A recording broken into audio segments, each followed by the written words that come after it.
नमस्कार मित्रांनो, भगवान विष्णू आणि भगवान शिव यांच्या 3 कथा. विष्णू आणि शिव यांच्याबद्दल पुराणातील 3 मनोरंजक कथा आहेत. जेव्हा विष्णू शिवाचे घर बळकावतो, जेव्हा विष्णूने शिवाला वाचवले आणि शेवटी विष्णूची शिवाप्रती हृदयस्पर्शी भक्ती. शिवा आणि विष्णू. बद्रीनाथची दंतकथा. बद्रीनाथविषयी एक दंतकथा आहे. इथे शिव आणि पार्वती राहिले होते. हे हिमालयात सुमारे 10,000 फूट उंचीवर एक भव्य ठिकाण आहे. एके दिवशी नारद मुनी विष्णूंकडे गेले आणि म्हणाले, तुम्ही मानवतेसाठी एक वाईट उदाहरण आहात. पूर्ण वेळ तुम्ही फक्त आदिशेषावर पडलेले असता आणि तुमची पत्नी लक्ष्मी ती तुमची सतत सेवा करत असते आणि ती देखील गरजेपेक्षा जास्त. तुम्ही पृथ्वीवरील इतर जीवांसाठी आदर्श उदाहरण नाही आहात. जीवसृष्टीतील इतर जीवांसाठी तुम्ही काहीतरी उपयुक्त केले पाहिजे. ह्या टीकेतून सुटण्यासाठी आणि स्वतःच्या उन्नतीसाठी विष्णू खाली हिमालयात आले आणि त्यांची साधना करण्यासाठी योग्य जागा शोधू लागले. त्यांना बद्रीनाथ सापडले. एक सुंदर असे घर ज्यात सर्व काही होते. त्यांना हवे होते तसेच त्यांची साधना करण्यासाठी उत्तम जागा. त्यांना तिथे घर सापडले आणि ते दार उघडून आत गेले. पण नंतर त्यांना कळाले की हे तर शिवाचे निवासस्थान आहे आणि तो माणूस भयंकर आहे. जर त्यांना राग आला तर तो अशा प्रकारचा आहे की तो तुमच्यासोबत स्वतःचा देखील गळा कापून टाकेल. खूपच भयंकर माणूस.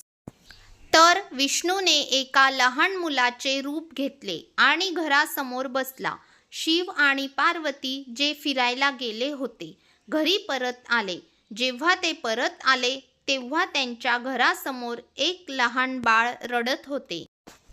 ह्या लहान मुलाला इतके रडताना पाहून पार्वतीची ममता जागी झाली आणि त्या मुलाजवळ जाऊन त्याला जवळ घ्यावे असे तिला वाटत होते. शिवाने तिला अडवले आणि म्हणाले, त्या मुलाला हात लावू नकोस. त्यावर पार्वतीने प्रत्युत्तर दिले, किती कठोर आहात तुम्ही. तुम्ही असे कसे म्हणू शकता. शिवा म्हणाले, हे चांगले मूल नाही. ते आपल्या दारी स्वतःहून कसे आले. आजूबाजूला कोणीच नाही. बर्फामध्ये त्याच्या आई वडिलांच्या पायांचे ठसे नाहीत. हे मूल नाही. पण पार्वती म्हणाली, ते काही नाही. माझ्यातली आई ह्या मुलाला असे रडू सोडू शकत नाही. आणि ती मुलाला घरात घेऊन गेली. ते मूल तिच्या मांडीवर बसून खूप आनंदी होते. शिवाकडे आनंदाने पाहत होते. शिवाला याचे परिणाम माहीत होते. पण तो म्हणाला, पाहूया काय होते ते. पार्वतीने मुलाचे सांत्वन केले आणि त्याला खाऊ घातले. त्याला घरात सोडले आणि शिवासोबत जवळच्या गरम पाण्याच्या झऱ्यावर अंघोळीला गेली.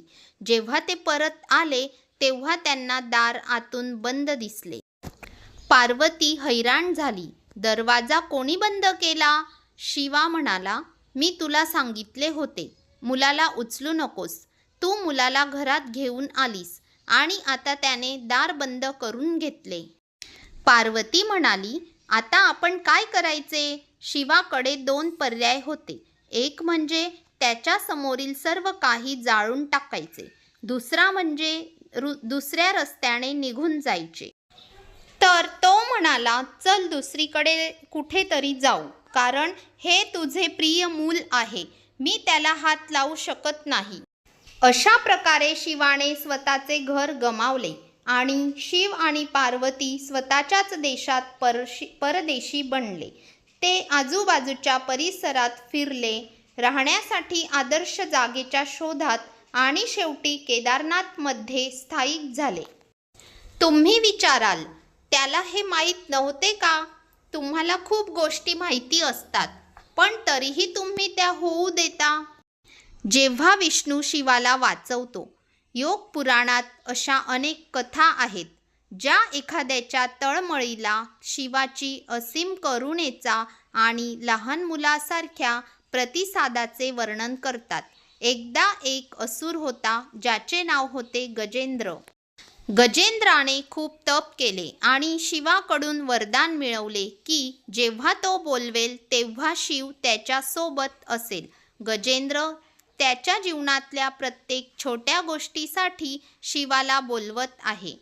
हे पाहिल्यानंतर नारद मुनी, तिन्ही लोकात संचार करणारे सर्वात खोडकर ऋषी, त्यांनी गजेंद्राची खोडी केली. त्यांनी गजेंद्राला सांगितले, तू शिवाला सारखे का बोलावत आहेस? तो तुझ्या प्रत्येक हाकेला प्रतिसाद देत आहेत. तू त्याला तुझ्या आतमध्ये प्रवेश करून आणि तिथेच थांबायला का सांगत नाहीस, जेणेकरून तो सदैव तुझ्या सोबत राहील.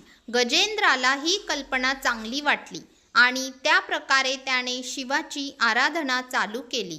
जेव्हा शिव त्याच्यावर प्रसन्न झाला, तो म्हणाला, तू माझ्या आतमध्ये राहिले पाहिजे. तू इतर कुठेही गेले नाही पाहिजे. शिव लहान मुलांसारख्या भोळेपणामुळे गजेंद्राच्या आत लिंगाच्या स्वरूपात गेला आणि तिथेच थांबला. पुष्कळ वेळानंतर संपूर्ण विश्वाला शिवाची आठवण यायला लागली. कुणालाच माहीत नव्हते तो कुठे आहे. सगळे देव आणि गण शिवाला शोधू लागले. खूप शोधानंतर जेव्हा कोणालाही कळले नाही की तो कुठे आहे, ते या समस्येचे समाधान शोधण्यासाठी विष्णूकडे गेले. विष्णूने परिस्थितीकडे पाहिले आणि म्हणाले, तो गजेंद्रामध्ये आहे. नंतर देवांनी विचारले की त्याला गजेंद्रातून बाहेर कसे काढायचे, कारण गजेंद्र शिवाला त्याच्या आत सामावून अमर झाला होता. नेहमीप्रमाणे विष्णूला एक योग्य युक्ती सुचली. सगळे देव शिवाच्या भक्तांचा वेश घालून गजेंद्राच्या राज्यात आले आणि शिवाची स्तुती खूप भक्तिभावाने गाऊ लागले. गजेंद्र शिवाचा मोठा भक्त असल्याने त्याने ह्या लोकांना राजसभेत येण्यासाठी, गाण्यासाठी आणि नाचण्यासाठी आमंत्रित केले. देवांचा हा समूह जे शिवाच्या भक्तासारखे तयार झाले होते, ते खूप मोठ्या भावाने, मोठ्या भक्तीने शिवासाठी गाऊ लागले आणि आराधना करू लागले आणि नाचू लागले. शिव जो गजेंद्राच्या आत बसलेला होता, स्वतःला थांबवू शकला नाही आणि त्यांना प्रतिसाद द्यावा लागला. त्याने गजेंद्राचे तुकडे केले आणि त्याच्या आतून बाहेर आला.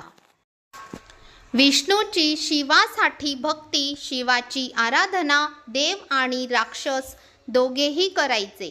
देव आणि असुर, सर्वात वरच्या आणि सर्वात खालच्या स्तरासाठी, सर्वांसाठी ते पूजनीय होते. विष्णू स्वतः त्याची आराधना करायचा. एक अतिशय सुंदर कथा आहे ज्यात विष्णू कसा शिवाचा भक्त होता याचे वर्णन आहे. एकदा विष्णूने शिवाला वचन दिले की तो 1008 कमळ शिवाला अर्पण करेल.